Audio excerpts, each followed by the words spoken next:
ನಾನು ನಿನ್ನೆನೂ ಕೂಡ ಹೇಳಿದ್ದೀನಿ, ಈ ಒಂದು ಘಟನೆ ನಮ್ಮ ಒಂದು ವಿಧಾನಸೌಧ ಇರಲಿ, ವಿಧಾನ ಪರಿಷತ್ತಿನ ಪವಿತ್ರವಾದಂಥ ಸ್ಥಳದ ಒಂದು ನಡೆದಂಥ ಒಂದು ಕರಾಳ ಘಟನೆ ಇದು. ನೋಡಿ, ಲಕ್ಷ್ಮೀ ಹೆಬ್ಬಾಳ್ಕರ್ ಅವರು ತುಂಬ ಪ್ರಬುದ್ಧ ರಾಜಕಾರಣಿ. ಯಾವುದೇ ಕಾರಣಕ್ಕೂ ಕೂಡ ಅವರಿಗೆ ಆ ಸ್ಥಾನದ ಘನತೆ ಗೌರವ ಅವರಿಗೆ ಅರಿವಿದೆ. ಯಾವಾಗ ಸಿ ಟಿ ರವಿ ಅವರು ನಮ್ಮ ರಾಷ್ಟ್ರೀಯ ನಾಯಕರ ಬಗ್ಗೆ ಒಂದು ಅವಹೇಳನಕಾರಿ ಹೇಳಿಕೆಯನ್ನು ಕೊಡ್ತಾರೆ, ಇವರು ಅದನ್ನು ಕೇಳ್ತಾರೆ. ಕೇಳಿಬಿಟ್ಟು ಅದಕ್ಕೇನು ರಿಯಾಕ್ಟ್ ಮಾಡಲ್ಲ. ಯಾವಾಗ ಸಿ ಟಿ ರವಿಯವರು ಪದೇ ಪದೇ ನಮ್ಮ ರಾಷ್ಟ್ರೀಯ ನಾಯಕರನ್ನು ದೂಷಿಸ್ತಾರೆ, ಆ ಒಂದು ಸಂದರ್ಭದಲ್ಲಿ ಒಂದು ಅಮಾಯಕ ಮಕ್ಕಳನ್ನು ನೀನು ಆಕ್ಸಿಡೆಂಟ್ ಮಾಡಿ ಕೊಂದವನಪ್ಪ, ನೀನು ಕೊಲೆಗಾರ ಅಂತ ಒಂದು ಹೇಳ್ತಾರೆ. ನೋಡಿ, ಸಾಕಷ್ಟು ಚರ್ಚೆಗಳಲ್ಲಿ ಕೊಲೆಗಡಕ, ಕೊಲೆಗಾರ ಅಂತ ಅನ್ನುವ ಪದವನ್ನು ಸರ್ವೇ ಸಾಮಾನ್ಯವಾಗಿ ನಾವು ಸದನದಲ್ಲಿ ಚರ್ಚೆಯಲ್ಲಿ ಪ್ರಯೋಗ ಮಾಡ್ತೀವಿ, ಮತ್ತು ಸಾಮಾನ್ಯವಾಗಿ ಜನರು ಕೂಡ ಅದನ್ನು ಪ್ರಯೋಗ ಮಾಡ್ತಾರೆ. ಆದರೆ ಆ ಒಂದು ಸಂದರ್ಭದಲ್ಲಿ ಸಿ ಟಿ ರವಿಯವರು ಬಳಕೆ ಮಾಡಿದಂಥ ಪದ ಯಾವುದೇ ಕಾರಣಕ್ಕೂ ನಾವು ಸಹಿಸೋದಿಲ್ಲ, ಅದನ್ನು ನಾವು ಎಕ್ಸೆಪ್ಟ್ ಮಾಡೋದಿಲ್ಲ, ಅದನ್ನು ನಾವು ಖಂಡನೆ ಮಾಡ್ತೀವಿ. ನಮ್ಮ ಎಲ್ಲ ನಾಯಕರು ಅದನ್ನು ಖಂಡನೆ ಮಾಡ್ತಾ ಇದ್ದಾರೆ. ಇವತ್ತು ಎಲ್ಲ ಸಮಾಜ ಕೂಡ ಖಂಡನೆ ಮಾಡ್ತಾ ಇದೆ. ಎಲ್ಲ ಸಮಸ್ತ ಸ್ತ್ರೀ ಕುಲಕ್ಕೆ, ಅದು ಸದನದಲ್ಲಿ ನಿಂತು ಒಬ್ಬ ಸದನದ ಸದಸ್ಯನಾಗಿ ಏಕೈಕ ಮಹಿಳಾ ಮಂತ್ರಿ ಹಾಗೂ ಸಮಸ್ತ ಮಹಿಳಾ ಕುಲದ ಪ್ರತಿನಿಧಿಯಾದಂಥ ಲಕ್ಷ್ಮೀ ಹೆಬ್ಬಾಳ್ಕರ್ ಪರವಾಗಿ ಅವರ ಬಳಕೆ ಮಾಡಿದಂಥ ಪದವನ್ನು ನಾವು ಖಂಡನೆ ಮಾಡ್ತೀವಿ. ಮತ್ತು ಕಾನೂನಿನ ಚೌಕಟ್ಟಿನಲ್ಲಿ ಅವರಿಗೆ ಶಿಕ್ಷೆ ಆಗಬೇಕು. ಯಾಕಪ್ಪ ಅಂತಂದರೆ ಇವತ್ತು ಎಲ್ಲದಕ್ಕಿಂತ ಮೇಲಾಗಿ ನಮ್ಮ ಭಾರತದ ಸಂಸ್ಕೃತಿಯಲ್ಲಿ ನಾವು ಮಹಿಳೆಗೆ ಒಂದು ದೇವರ ಸ್ಥಾನವನ್ನು ಕೊಟ್ಟಿದ್ದೀವಿ. ತಾಯಿಯನ್ನು ನಾವು ದೇವಿ ಅಂತ ಕರಿತೀವಿ, ಒಂದು ದೇವರ ಸ್ಥಾನ ಕೊಟ್ಟಿದ್ದೀವಿ. ಅದಕ್ಕೆ ಅವರು ಅಪಮಾನ ಮಾಡಿದ್ದಾರೆ. ಅವರು ಯಾವುದೇ ಷರತ್ತಿಲ್ಲದೆ ಕ್ಷಮೆ ಕೇಳಬೇಕು, ಮತ್ತು ಕಾನೂನಿನ ಚೌಕಟ್ಟಿನಲ್ಲಿ ಅವ್ರಿಗೆ ಶಿಕ್ಷೆ ಆಗಬೇಕು. ನಿನ್ನೆ ಪೊಲೀಸರು ಅವ್ರನ್ನ ವಶಕ್ಕೆ ಪಡೆದಿದ್ದಾರೆ, ಬಂಧಿಸಿದ್ದಾರೆ. ಆದರೆ ಎಲ್ಲೂ ಕೂಡ ಕೋರ್ಟಿಗೆ ಪ್ರೊಡ್ಯೂಸ್ ಮಾಡಿಲ್ಲ. ಹೀಗಾಗಿ ನನ್ನ ಜೀವಕ್ಕೆ ಇದಿದೆ, ಭಯ ಇದೆ. ರಾತ್ರಿ ಪೂರ್ತಿ ಪೊಲೀಸರು ಸರಿಯಾಗಿ ನಡೆಸ್ಕೊಂಡಿಲ್ಲ ಅಂತೇಳಿ ಸಿ ಟಿ ರವಿ ಅವರು ಆರೋಪ ಮಾಡಿದ್ದಾರೆ ಸರ್. ಇಲ್ಲ, ಆ ರೀತಿ ಏನಿರಲ್ಲ. ಪೊಲೀಸ್ ಡಿಪಾರ್ಟ್ಮೆಂಟು ಇಂಥ ಒಂದು ಸಿಚುವೇಶನ್ಗಳನ್ನು ಅತ್ಯಂತ ಸೂಕ್ಷ್ಮವಾಗಿ ಹ್ಯಾಂಡಲ್ ಮಾಡ್ತಾರೆ. ಕಾನೂನಿನ ಚೌಕಟ್ಟಿನಲ್ಲಿ ಕಾನೂನಿನ ವ್ಯವಸ್ಥೆಯನ್ನು ಕಾಪಾಡಲಿಕ್ಕೆ ಅವ್ರು ಏನಾದರೂ ಸ್ಟೆಪ್ಸ್ ತೊಗೊಂಡಿರ್ಬೋದು. ಆದರೆ ಕರ್ನಾಟಕ ರಾಜ್ಯದ ಪೊಲೀಸ್ ಡಿಪಾರ್ಟ್ಮೆಂಟ್ ಮೇಲೆ ನಮಗೆ ನಂಬಿಕೆ ಇದೆ. ಬಿ ಜೆ ಪಿಯವ್ರಿಗೆ ಯಾವತ್ತೂ ನಂಬಿಕೆ ಇಲ್ಲ. ಸಾಕಷ್ಟು ಸಲ ಚರ್ಚೆಯಲ್ಲಿ ನಮ್ಮ ಡಿಪಾರ್ಟ್ಮೆಂಟ್ದವ್ರ ಮೇಲೆ ಅವರು ಅಪನಂಬಿಕೆ ತೋರಿಸಿದ್ದಾರೆ. ಯಾವುದೇ ಒಂದು ಸಣ್ಣ ಕೇಸ್ ಇದ್ದರೂ CBI ಕೊಡಿ, ED ಕೊಡಿ, ಅಲ್ಲಿ ರೆಫರ್ ಮಾಡಿ, ಇಲ್ಲಿ ರೆಫರ್ ಮಾಡಿ, ಅವ್ರಿಗೆ ಯಾವತ್ತೂ ಕೂಡ ಕರ್ನಾಟಕ ರಾಜ್ಯದ ಪೊಲೀಸ್ ವ್ಯವಸ್ಥೆ ಮೇಲೆ ನಂಬಿಕೆ ಇಲ್ಲ. ಇವಾಗಲೂ ಕೂಡ ಅವ್ರು ಸುಳ್ಳು ಆರೋಪ ಮಾಡ್ತಾಯಿದ್ದಾರೆ. ನಮ್ಮ ರಾಜ್ಯದ ಪೊಲೀಸ್ ವ್ಯವಸ್ಥೆ ಚೆನ್ನಾಗಿದೆ, ಅವರು ಸಕ್ಷಮವಾಗಿದ್ದಾರೆ ಇಂಥ ಎಲ್ಲ ಕೇಸ್ಗಳನ್ನ ಹ್ಯಾಂಡಲ್ ಮಾಡಲಿಕ್ಕೆ. ಕಾನೂನಿನ ಚೌಕಟ್ಟಿನಲ್ಲಿ ಅವ್ರು ಏನೇನು ಮಾಡ್ಬೇಕು ಅವ್ರು ಮಾಡ್ತಾರೆ. ನಾನು ಹೇಳೇ ಇಲ್ಲ ಪದ ಅಂತ ಸಮರ್ಥನೆ ಮಾಡ್ಕೊಳ್ಳೋದು ಎಷ್ಟು ಸರಿ? ಅಲ್ಲ, ಹೇಳೇ ಇಲ್ಲ ಅಂದ ತಕ್ಷಣ ಮತ್ತೆ ಮಾಧ್ಯಮದಲ್ಲಿ ನೀವೇ ತೋರಿಸಿದಾರಲ್ಲ ಆ ಪದ ಅವ್ರು ಮಾತಾಡಿದ್ದು. ಅವ್ರು ಸುಳ್ಳು ಮಾತಾಡಿದ್ದಾರೆ. ಸಭಾಪತಿಗಳಿಗೆ ನಿನ್ನೆ ಅವರು ಲಿಖಿತವಾಗಿ ಏನು ದೂರು ಕೊಟ್ಟಿದ್ದಾರೆ, ಆ ದೂರಿನಲ್ಲಿ ಆ ಪದ ನಾನು ಹೇಳೇ ಇಲ್ಲ ಅಂತ ಮಾನ್ಯ ಸಭಾಪತಿಗಳ ಮುಂದೆ ಕೂಡ ಸುಳ್ಳು ಹೇಳಿದ್ದಾರೆ ಅವರು. ಅದು ಕೂಡ ಒಂದು ಕಾನೂನಿನ ಚೌಕಟ್ಟಿನಲ್ಲಿ ಅಪರಾಧನೇ ಕೂಡ. ಆ ಪೂಜ್ಯ ಸ್ಥಾನಕ್ಕೆ ನೀವು ಅಗೌರವ ಕೊಟ್ಟು ಆ ಪೂಜ್ಯ ಸ್ಥಾನದ ಮುಂದೆ ನೀವು ಲಿಖಿತವಾಗಿ ತಪ್ಪು ಹೇಳಿದ್ದೀರಾ ಅಂತ ಸುಳ್ಳು ಹೇಳಿದ್ದೀರಾ. ಇವಾಗ ನೀವೇ ಮಾಧ್ಯಮದಲ್ಲಿ ತೋರಿಸ್ತಾ ಇದ್ದೀರಾ. ಅಷ್ಟೇ ಅಲ್ಲದೆ ನಮ್ಮ ರಾಷ್ಟ್ರೀಯ ನಾಯಕರ ಬಗ್ಗೆ ಆಡಿದಂಥ ಮಾತುಗಳು ಕೂಡ ಇವಾಗ ನನಗೆ ನನ್ನ ಮೊಬೈಲ್ನಲ್ಲಿ ಆಡಿಯೋ ಕ್ಲಿಪ್ ಇವಾಗ ಲಭ್ಯವಾಗಿದೆ. ನಿಮಗೆಲ್ಲ ಸಿಕ್ಕಿದೆಯೋ ಗೊತ್ತಿಲ್ಲ, ನಿಮಗೂ ಸಿಕ್ಕಿದೆಯಾ? ನಮ್ಮ ಅದೇ ಇದು ರಾಹುಲ್ ಗಾಂಧಿ ನಮ್ಮ ಇದು ನಮ್ಮ ನಾಯಕರ ಬಗ್ಗೆ ಅವರು ಆಡಿದಂಥ ಮಾತುಗಳು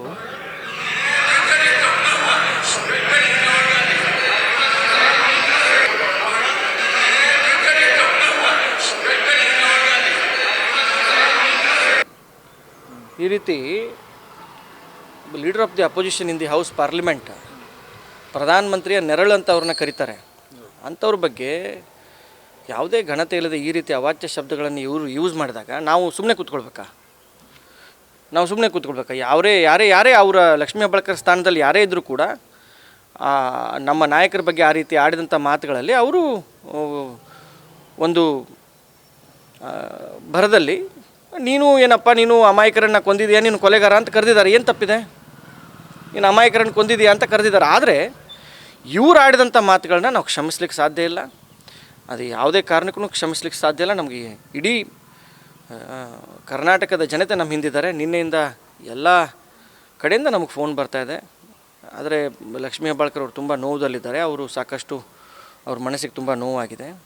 ಅವರು ಈಗಲೂ ಕೂಡ ಅದನ್ನು ನಂಬಲಿಕ್ಕೆ ಆಗ್ತಾಯಿಲ್ಲ. ಅವರಿಗೆ ಒಬ್ಬರು ಸದನದಲ್ಲಿ ಈ ರೀತಿ ನನಗೆ ಅಗೌರವ ತೋರಿಸಿದ್ರು ಅಂತ. ಆದರೂ ನಾವೆಲ್ಲ ಅವ್ರಿಗೆ ಧೈರ್ಯ ಹೇಳಿದ್ವಿ. ಪಕ್ಷ ಅವ್ರ ಜೊತೆ ಇದೆ, ಎಲ್ಲ ನಾಯಕರು ಅವ್ರ ಜೊತೆ ಇದ್ದಾರೆ. ಕಾನೂನಿನ ಚೌಕಟ್ಟಿನಲ್ಲಿ ಸಿ ಟಿ ರವಿ ಅವರಿಗೆ ಶಿಕ್ಷೆ ಆಗುವ ಮೂಲಕ ಒಂದು ಮೆಸೇಜ್ ಹೋಗಬೇಕು. ಈ ರೀತಿ ನೀವು ಯಾರಿಗೂ ಮಾತಾಡಬಾರ್ದು ಅಂತ ಒಂದು ಮೆಸೇಜ್ ಹೋಗಬೇಕು. ನಾವು ಲಕ್ಷ್ಮೀ ಹೆಬ್ಬಾಳ್ಕರ್ ಅವ್ರ ಜೊತೆ ನಾವಿದ್ದೀವಿ. ಸದನದ ಒಳಗೂ ಸ್ವಲ್ಪ ಚೀಮಾರಿ ಹಾಕುವಂಥ ಕೆಲಸ ಆಯಿತು. ಆದರೂ ಕೂಡ ಅದನ್ನು ಸಮರ್ಥನೆ ಮಾಡ್ಕೊಳ್ಳುವಂಥದ್ದು ಎಷ್ಟು ಸರಿ?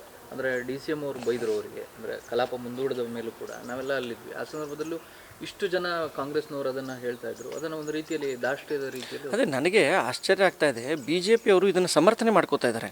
ವಿರೋಧ ಪಕ್ಷದ ನಾಯಕರು, ಎರಡೂ ಕಡೆಯಲ್ಲಿ ವಿರೋಧ ಪಕ್ಷದ ನಾಯಕರು ಇರ್ಬೋದು, ಅವರ ಸೀನಿಯರ್ ಲೀಡರ್ಸು ಇದನ್ನು ಸಮರ್ಥನೆ ಮಾಡ್ಕೊಳ್ತಾ ಇದ್ದಾರೆ. ಇದನ್ನೇ ನೋಡಿದ್ರೆ ನನಗೂ ಎಲ್ಲೋ ಒಂದು ಕಡೆ ಅರ್ಥ ಆಗ್ತಾಯಿಲ್ಲ. ಏನು ಇದು ಬಿ ಜೆ ಪಿಯವರು ಸಮರ್ಥನೆ ಮಾಡಿಕೊಂಡ್ರೆ ಓಪನ್ ಆಗಿ ಅವ್ರು ಹೇಳಬೇಕು, ಆಯ್ತಪ್ಪ ಸಿ ಟಿ ರವಿ ಅಂದಿದ್ದು ಸರಿ ಇದೆ ಅಂತ ಅವರು ಏನಾದರೂ ಸ್ಟೇಟ್ಮೆಂಟ್ ಆದರೂ ಕೊಡಬೇಕು. ಇಲ್ಲಾಂತಾರೆ ಇದು ಜನರಿಗೆ ತಪ್ಪು ಸಂದೇಶ ಕೊಟ್ಟಂಗೆ ಆಗುತ್ತೆ. ನೀವು ಇದನ್ನು ಸಮರ್ಥನೆ ಮಾಡ್ಕೊಳ್ತಾ ಇದ್ದೀರಾ. ಹಾಗಾದರೆ ನಾನು ಬಿ ಜೆ ಪಿಯವ್ರನ್ನ ಕೇಳಲಿಕ್ಕೆ ಬಯಸ್ತೀನಿ, on the floor of the house C T Ravi ಅವರು ಮಹಿಳೆಯರಿಗೆ ಮಾಡಿದಂಥ ಅಪಮಾನವನ್ನು, ತೋರಿದಂಥ ಅಗೌರವವನ್ನು ನೀವು ಸಮರ್ಥನೆ ಮಾಡ್ಕೊಳ್ತಿದ್ದೀರಾ, ಅಥವಾ ಅವರು ಬಳಕೆ ಮಾಡಿದಂಥ ಪದವನ್ನು ನೀವು ಸಮರ್ಥನೆ ಮಾಡ್ಕೊಳ್ತಿದ್ದೀರಾ ಅಂತ ವಿಜೇಂದ್ರ ಅವರು ಅಥವಾ ಆರ್ ಅಶೋಕ್ ಅವರು ನೀವು ಇದಕ್ಕೆ ಸ್ಪಷ್ಟನೆ ಕೊಡಬೇಕಂತ ತಮ್ಮ ಮೂಲಕ ಕೇಳ್ತೀನಿ. ನಾನು ನಿನ್ನೆನೂ ಕೂಡ ಹೇಳಿದ್ದೀನಿ, ಈ ಒಂದು ಘಟನೆ ನಮ್ಮ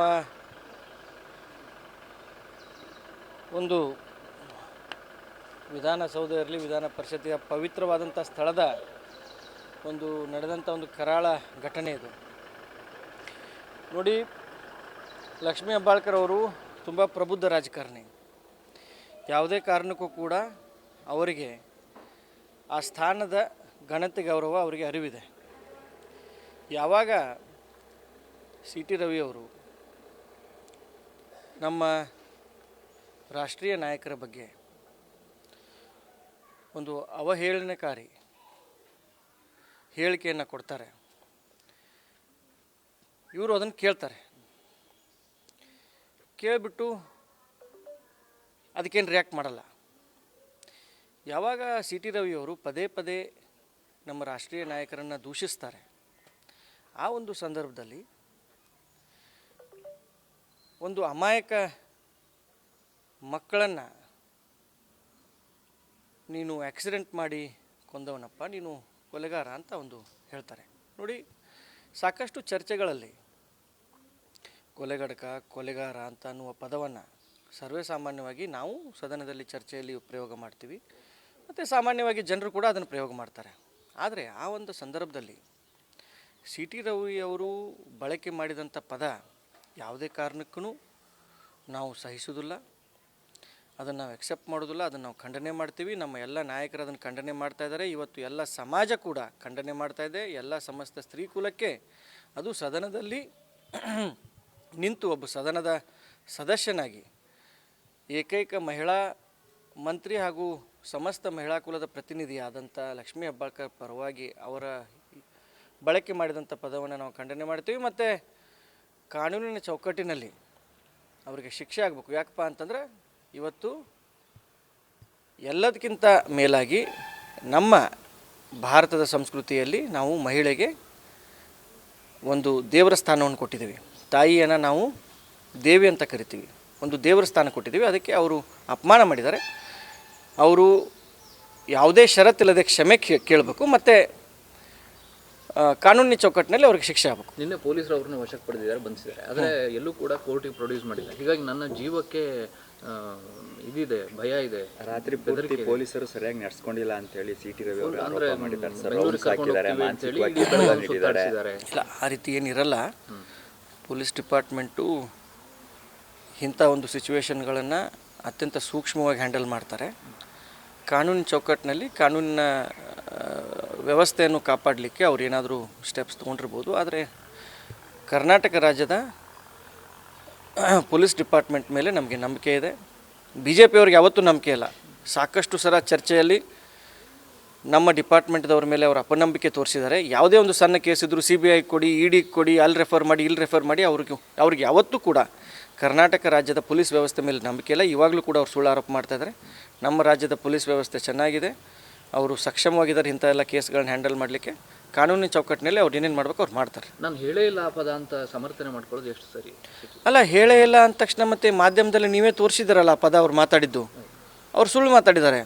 ಸಭಾಪತಿಗಳಿಗೆ ನಿನ್ನೆ ಅವರು ಲಿಖಿತವಾಗಿ ಏನು ದೂರು ಕೊಟ್ಟಿದ್ದಾರೆ, ಆ ದೂರಿನಲ್ಲಿ ಆ ಪದ ನಾನು ಹೇಳೇ ಇಲ್ಲ ಅಂತ ಮಾನ್ಯ ಸಭಾಪತಿಗಳ ಮುಂದೆ ಕೂಡ ಸುಳ್ಳು ಹೇಳಿದ್ದಾರೆ ಅವರು. ಅದು ಕೂಡ ಒಂದು ಕಾನೂನಿನ ಚೌಕಟ್ಟಿನಲ್ಲಿ ಅಪರಾಧನೇ ಕೂಡ. ಆ ಪೂಜ್ಯ ಸ್ಥಾನಕ್ಕೆ ನೀವು ಅಗೌರವ ಕೊಟ್ಟು ಆ ಪೂಜ್ಯ ಸ್ಥಾನದ ಮುಂದೆ ನೀವು ಲಿಖಿತವಾಗಿ ತಪ್ಪು ಹೇಳಿದ್ದೀರಾ ಅಂದರೆ ಸುಳ್ಳು ಹೇಳಿದ್ದೀರಾ. ಇವಾಗ ನೀವೇ ಮಾಧ್ಯಮದಲ್ಲಿ ತೋರಿಸ್ತಾ ಇದ್ದೀರಾ. ಅಷ್ಟೇ ಅಲ್ಲದೆ ನಮ್ಮ ರಾಷ್ಟ್ರೀಯ ನಾಯಕರ ಬಗ್ಗೆ ಆಡಿದಂಥ ಮಾತುಗಳು ಕೂಡ ಇವಾಗ ನನಗೆ ನನ್ನ ಮೊಬೈಲ್ನಲ್ಲಿ ಆಡಿಯೋ ಕ್ಲಿಪ್ ಇವಾಗ ಲಭ್ಯವಾಗಿದೆ. ನಿಮಗೆಲ್ಲ ಸಿಕ್ಕಿದೆಯೋ ಗೊತ್ತಿಲ್ಲ. ನಿಮಗೂ ಸಿಕ್ಕಿದೆಯಾ? ನಮ್ಮ ಅದೇ ಇದು ರಾಹುಲ್ ಗಾಂಧಿ ಹಾಂ, ಅಪ್ಲೈ ಮಾಡಿ ಸರ್. ನಮ್ಮ ಇದು ನಮ್ಮ ನಾಯಕರ ಬಗ್ಗೆ ಅವರು ಆಡಿದಂಥ ಮಾತುಗಳು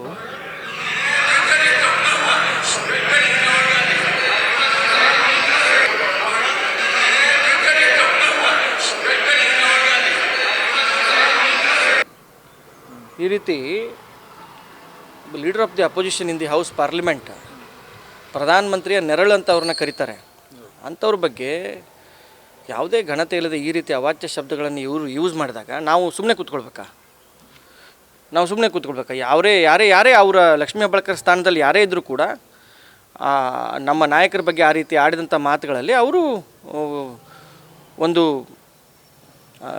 ಭರದಲ್ಲಿ ನೀನು ಏನಪ್ಪ, ನೀನು ಅಮಾಯಕರನ್ನು ಕೊಂದಿದೆಯಾ, ನೀನು ಕೊಲೆಗಾರ ಅಂತ ಕರೆದಿದ್ದಾರೆ. ಏನು ತಪ್ಪಿದೆ? ನೀನು ಅಮಾಯಕರನ್ನು ಕೊಂದಿದೆಯಾ ಅಂತ ಕರೆದಿದ್ದಾರೆ. ಆದರೆ ಇವ್ರು ಆಡಿದಂಥ ಮಾತುಗಳನ್ನ ನಾವು ಕ್ಷಮಿಸ್ಲಿಕ್ಕೆ ಸಾಧ್ಯ ಇಲ್ಲ. ಅದು ಯಾವುದೇ ಕಾರಣಕ್ಕೂ ಕ್ಷಮಿಸ್ಲಿಕ್ಕೆ ಸಾಧ್ಯ ಇಲ್ಲ. ನಮಗೆ ಇಡೀ ಕರ್ನಾಟಕದ ಜನತೆ ನಮ್ಮ ಹಿಂದಿದ್ದಾರೆ. ನಿನ್ನೆಯಿಂದ ಎಲ್ಲ ಕಡೆಯಿಂದ ನಮಗೆ ಫೋನ್ ಬರ್ತಾಯಿದೆ. ಆದರೆ ಲಕ್ಷ್ಮೀ ಹೆಬ್ಬಾಳ್ಕರ್ ಅವರು ತುಂಬ ನೋವುದಲ್ಲಿದ್ದಾರೆ. ಅವರು ಸಾಕಷ್ಟು ಅವ್ರ ಮನಸ್ಸಿಗೆ ತುಂಬ ನೋವಾಗಿದೆ. ಅವರು ಈಗಲೂ ಕೂಡ ಅದನ್ನು ನಂಬಲಿಕ್ಕೆ ಆಗ್ತಾಯಿಲ್ಲ. ಅವರಿಗೆ ಒಬ್ಬರು ಸದನದಲ್ಲಿ ಈ ರೀತಿ ನನಗೆ ಅಗೌರವ ತೋರಿಸಿದ್ರು ಅಂತ. ಆದರೂ ನಾವೆಲ್ಲ ಅವ್ರಿಗೆ ಧೈರ್ಯ ಹೇಳಿದ್ವಿ. ಪಕ್ಷ ಅವ್ರ ಜೊತೆ ಇದೆ, ಎಲ್ಲ ನಾಯಕರು ಅವ್ರ ಜೊತೆ ಇದ್ದಾರೆ. ಕಾನೂನಿನ ಚೌಕಟ್ಟಿನಲ್ಲಿ CT ರವಿ ಅವರಿಗೆ ಶಿಕ್ಷೆ ಆಗುವ ಮೂಲಕ ಒಂದು ಮೆಸೇಜ್ ಹೋಗಬೇಕು. ಈ ರೀತಿ ನೀವು ಯಾರಿಗೂ ಮಾತಾಡಬಾರ್ದು ಅಂತ ಒಂದು ಮೆಸೇಜ್ ಹೋಗಬೇಕು. ನಾವು ಲಕ್ಷ್ಮೀ ಹೆಬ್ಬಾಳ್ಕರ್ ಅವ್ರ ಜೊತೆ ನಾವಿದ್ದೀವಿ. ಸದನದ ಒಳಗೂ ಸ್ವಲ್ಪ ಚೀಮಾರಿ ಹಾಕುವಂಥ ಕೆಲಸ ಆಯಿತು. ಆದರೂ ಕೂಡ ಅದನ್ನು ಸಮರ್ಥನೆ ಮಾಡ್ಕೊಳ್ಳುವಂಥದ್ದು ಎಷ್ಟು ಸರಿ? ಅಂದರೆ DCM ಅವರು ಬೈದರು ಅವರಿಗೆ, ಅಂದರೆ ಕಲಾಪ ಮುಂದೂಡಿದ ಮೇಲೂ ಕೂಡ ನಾವೆಲ್ಲ ಅಲ್ಲಿದ್ವಿ. ಆ ಸಂದರ್ಭದಲ್ಲೂ ಇಷ್ಟು ಜನ ಕಾಂಗ್ರೆಸ್ನವರು ಅದನ್ನು ಹೇಳ್ತಾ ಇದ್ರು. ಅದನ್ನು ಒಂದು ರೀತಿಯಲ್ಲಿ ದಾಷ್ಟ್ಯದ ರೀತಿಯಲ್ಲಿ. ಅದೇ ನನಗೆ ಆಶ್ಚರ್ಯ ಆಗ್ತಾ ಇದೆ. BJP ಅವರು ಇದನ್ನು ಸಮರ್ಥನೆ ಮಾಡ್ಕೋತಾ ಇದ್ದಾರೆ. ವಿರೋಧ ಪಕ್ಷದ ನಾಯಕರು, ಎರಡೂ ಕಡೆಯಲ್ಲಿ ವಿರೋಧ ಪಕ್ಷದ ನಾಯಕರು ಇರ್ಬೋದು, ಅವರ ಸೀನಿಯರ್ ಲೀಡರ್ಸು ಇದನ್ನು ಸಮರ್ಥನೆ ಮಾಡ್ಕೊಳ್ತಾ ಇದ್ದಾರೆ. ಇದನ್ನೇ ನೋಡಿದ್ರೆ ನನಗೂ ಎಲ್ಲೋ ಒಂದು ಕಡೆ ಅರ್ಥ ಆಗ್ತಾಯಿಲ್ಲ. ಏನು ಇದು BJP ಅವರು ಸಮರ್ಥನೆ ಮಾಡಿಕೊಂಡ್ರೆ ಓಪನ್ ಆಗಿ ಅವ್ರು ಹೇಳಬೇಕು, ಆಯ್ತಪ್ಪ CT ರವಿ ಅಂದಿದ್ದು ಸರಿ ಇದೆ ಅಂತ ಅವರು ಏನಾದರೂ ಸ್ಟೇಟ್ಮೆಂಟ್ ಆದರೂ ಕೊಡಬೇಕು. ಇಲ್ಲಾಂತಾರೆ ಇದು ಜನರಿಗೆ ತಪ್ಪು ಸಂದೇಶ ಕೊಟ್ಟಂಗೆ ಆಗುತ್ತೆ. ನೀವು ಇದನ್ನು ಸಮರ್ಥನೆ ಮಾಡ್ಕೊಳ್ತಾ ಇದ್ದೀರಾ. ಹಾಗಾದರೆ ನಾನು BJP ಅವ್ರನ್ನ ಕೇಳಲಿಕ್ಕೆ ಬಯಸ್ತೀನಿ. On the floor of the house CT Ravi ಅವರು ಮಹಿಳೆಯರಿಗೆ ಮಾಡಿದಂಥ ಅಪಮಾನವನ್ನು, ತೋರಿದಂಥ ಅಗೌರವವನ್ನು ನೀವು ಸಮರ್ಥನೆ ಮಾಡ್ಕೊಳ್ತಿದ್ದೀರಾ ಅಥವಾ ಅವರು ಬಳಕೆ ಮಾಡಿದಂಥ ಪದವನ್ನು ನೀವು ಸಮರ್ಥನೆ ಮಾಡ್ಕೊಳ್ತಿದ್ದೀರಾ ಅಂತ ವಿಜೇಂದ್ರ ಅವರು ಅಥವಾ R. ಅಶೋಕ್ ಅವರು ನೀವು ಇದಕ್ಕೆ ಸ್ಪಷ್ಟನೆ ಕೊಡಬೇಕಂತ ತಮ್ಮ ಮೂಲಕ ಕೇಳ್ತೀನಿ.